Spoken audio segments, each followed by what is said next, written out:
Assalamu alaikum students. We were discussing about nature of bonding and properties of compounds और इसमें हम ionic compounds को discuss कर चुके थे। आज हम डिस्कस करेंगे कोवलेंट कंपाउंड्स को।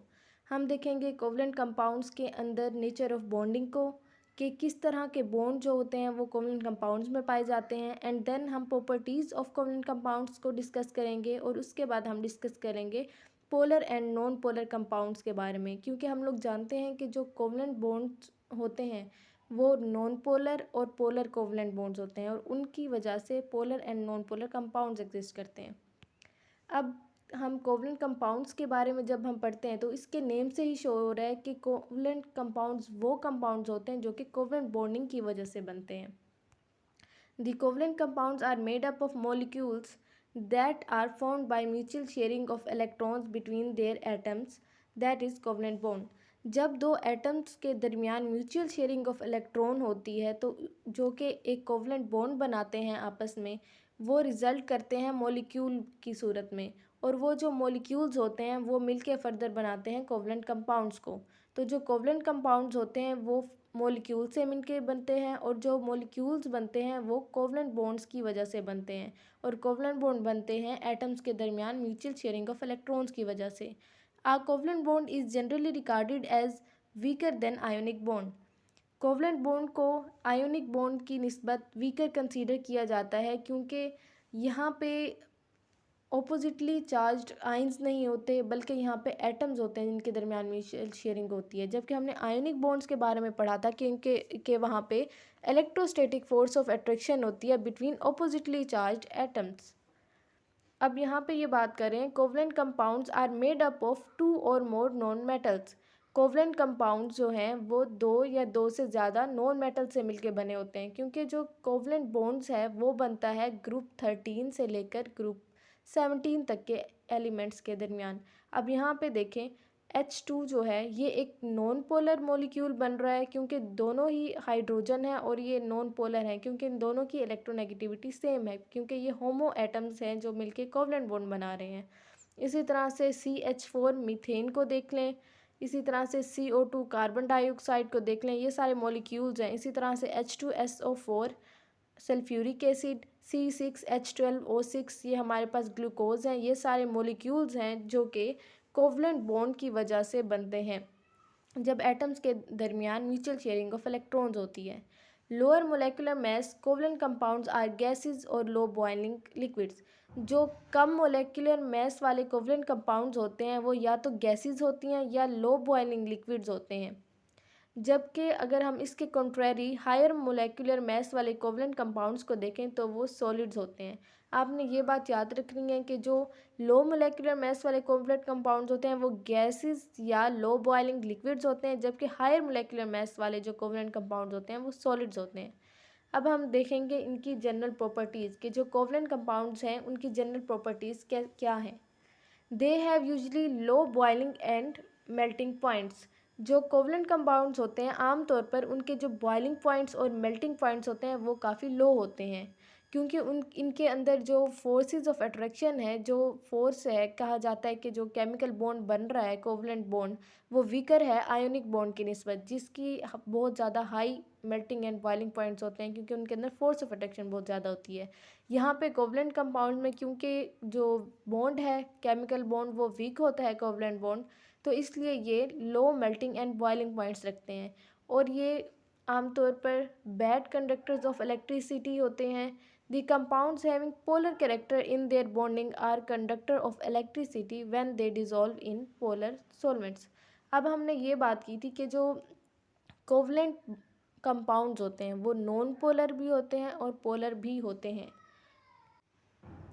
तो वो कंपाउंड जिनके अंदर पोलर कैरेक्टर ज़्यादा होता है अपनी बॉन्डिंग में वो गुड कंडक्टर ऑफ इलेक्ट्रिसिटी होते हैं क्योंकि ये डिज़ोल्व हो जाते हैं पोलर सॉल्वेंट्स में और इस तरह से ये जब डिज़ोल्व हो जाते हैं तो ये आइंस में ये चेंज हो जाते हैं क्योंकि ये पार्शियल पॉजिटिव और पार्शियल नेगेटिव होते हैं, इसलिए ये गुड कंडक्टर ऑफ इलेक्ट्रिसिटी होते हैं। They are usually insoluble in water. ये आमतौर पर इनसॉल्युबल होते हैं वाटर में। किस लिए ये इनसॉल्युबल होते हैं वाटर में? क्योंकि अगर हम कोवलेंट कंपाउंड्स को देखें तो वो आयोनिक कंपाउंड्स नहीं हैं। और ये जो वाटर है वो आयोनिक होता है नेचर में, क्योंकि इसकी पोलैरिटी ज़्यादा होती है। तो जो नॉन पोलर कोवलेंट कंपाउंड्स होते हैं वो इनसॉल्युबल होते हैं वाटर में, ये मैंने आपको बताया था, लाइक डिजॉल्व लाइक। अगर नॉन पोलर कोवलेंट कंपाउंड है तो वो पोलर वाटर के अंदर इनसॉल्युबल होगा, और वो सॉल्युबल होगा किसमें, नॉन एक्वस सॉल्वेंट्स, यानी कि वो सॉल्वेंट जिनके अंदर वाटर नहीं होता, जो कि नॉन पोलर होते हैं। और नॉन पोलर सॉल्वेंट्स कौन से हैं, benzene, ether, alcohol and acetone, ये ऑर्गेनिक सॉल्वेंट्स हैं, और हम इन्हें नॉन एक्वस सॉल्वेंट्स भी कहते हैं। लास्ट में ये प्रॉपर्टी बताते हैं कि जो लार्ज मॉलिक्यूल्स हैं with 3 dimensional bonding form covalent crystals which are very stable and hard, they have very high melting and boiling points.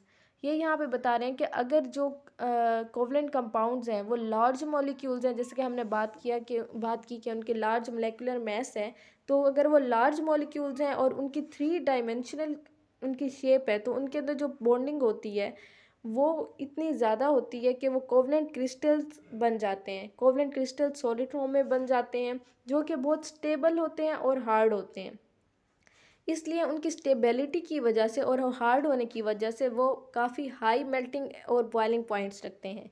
अब यहाँ पे देखें, यहाँ पे कुछ कोवलेंट कंपाउंड्स हैं जिनके मेल्टिंग एंड बॉइलिंग पॉइंट काफ़ी लो होते हैं, जबकि कुछ हैं जिनके लार्ज मोलेकुलर मास है और 3 डायमेंशनली वो एक कोवलेंट क्रिस्टल बना रहे होते हैं, उनकी high melting and boiling points होते हैं, क्योंकि वो काफ़ी स्टेबल एंड हार्ड होते हैं। ये था प्रॉपर्टीज़ और कोवलेंट कंपाउंड्स के बारे में। अब हम स्टडी करेंगे polar and non polar compounds को अलहदा से। अब हमें पता है कि नॉन पोलर कंपाउंड्स वो होते हैं जिनमें जो दो एटम्स होते हैं उनकी इलेक्ट्रोनेगेटिविटी की वैल्यू सेम होती है, जबकि पोलर जो होते हैं उनमें एक ही इलेक्ट्रोनेगेटिविटी की वैल्यू काफ़ी कम होती है और दूसरे की इलेक्ट्रोनेगेटिविटी की वैल्यू काफ़ी ज़्यादा होती है, जिसकी वजह से पोलर बॉन्ड बन रहा होता है उन एटम्स की वजह से, और उनके ऊपर पार्शियल पॉजिटिव और पार्शियल नेगेटिव चार्ज आ रहा होता है। अब यहाँ पे वो यही बात करें कि पहले भी जैसे कि डिस्कस किया गया है polarity of a chemical bond के बारे में, कि जब हम एक केमिकल बॉन्ड में पोलैरिटी को देखते हैं तो हम देखते हैं difference in electronegativities of the bonding atoms. तो हम उन बॉन्डिंग एटम्स जिनके दरमियान शेयरिंग हो रही है उनकी इलेक्ट्रोनेगेटिविटीज़ को देखते हैं, उनकी इलेक्ट्रोनेगेटिविटी की वैल्यूज़ के अंदर डिफरेंस को देखते हैं। अगर इलेक्ट्रोनेगेटिविटी की डिफरेंस की वैल्यू ज़्यादा होगी तो इसका मतलब ये है कि वो बॉन्ड पोलर है नेचर में। On the Pauling scale fluorine has been given an electronegativity value of 4। अब हम अगर पॉलिंग स्केल में देखें तो फ्लोरीन है, उसको मोस्ट इलेक्ट्रोनेगेटिव एलिमेंट कहा जाता है और उसकी हाईएस्ट इलेक्ट्रोनेगेटिविटी की वैल्यू है जो कि है 4। These values for other elements are calculated relative to it.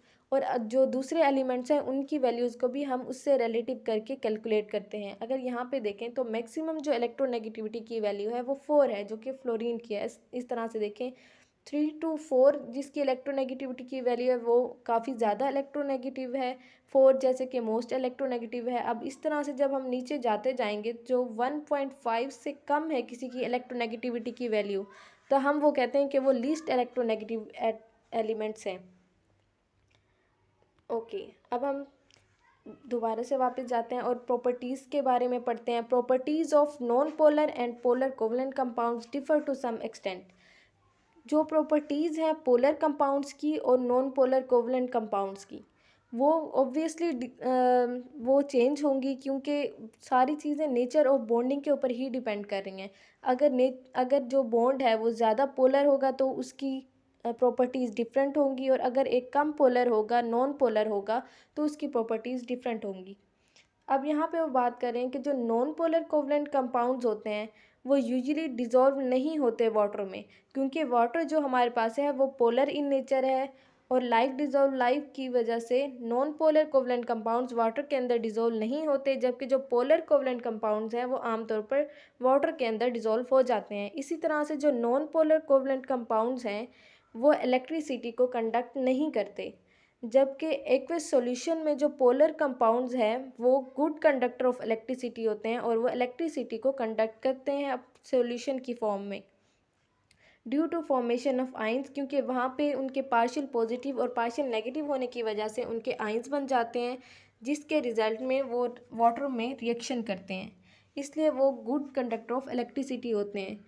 यहाँ पे हमने दो प्रॉपर्टीज़ डिस्कस करी, एक ये कि जो नॉन पोलर कोवलेंट कंपाउंड्स होते हैं वो वाटर में डिज़ोल्व नहीं होते, जबकि जो पोलर कोवलेंट कंपाउंड्स होते हैं वो वाटर में डिज़ोल्व हो जाते हैं। और हमने सेकेंडली एक और प्रॉपर्टी पढ़ी जिसमें वो कहते हैं कि जो नॉन पोलर कंपाउंड्स होते हैं वो कंडक्ट नहीं करते इलेक्ट्रिसिटी को, वो बैड कंडक्टर ऑफ इलेक्ट्रिसिटी हैं, जबकि पोलर कंपाउंड जो हैं वो गुड कंडक्टर ऑफ इलेक्ट्रिसिटी हैं और वो सॉल्यूशन में इलेक्ट्रिसिटी को कंडक्ट करते हैं और वो वाटर में रिएक्शन भी देते हैं।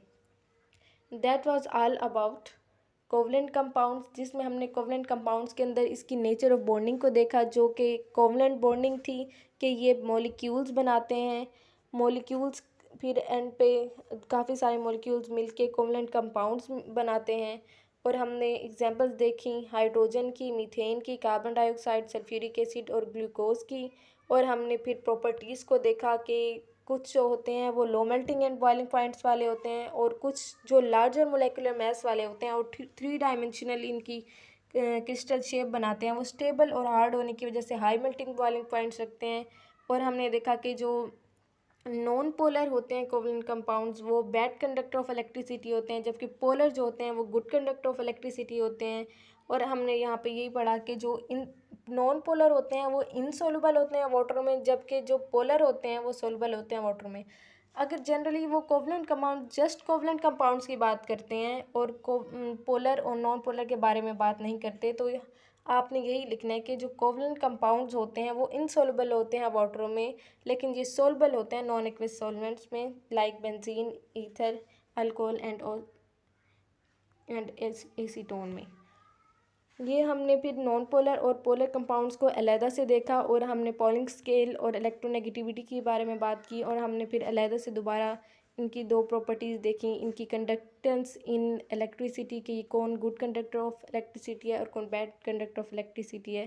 So that was all about today's lecture. Hopes आपको समझ आया होगा। और हम नेक्स्ट लेक्चर में कोऑर्डिनेट कोवलेंट बॉन्ड्स के रिज़ल्ट में जो कोऑर्डिनेट कोवलेंट कंपाउंड्स बनते हैं और मेटेलिक बॉन्ड की वजह से जो मेटेलिक कंपाउंड बनते हैं उनके बारे में पढ़ेंगे। टिल देन अल्लाह हाफिज़।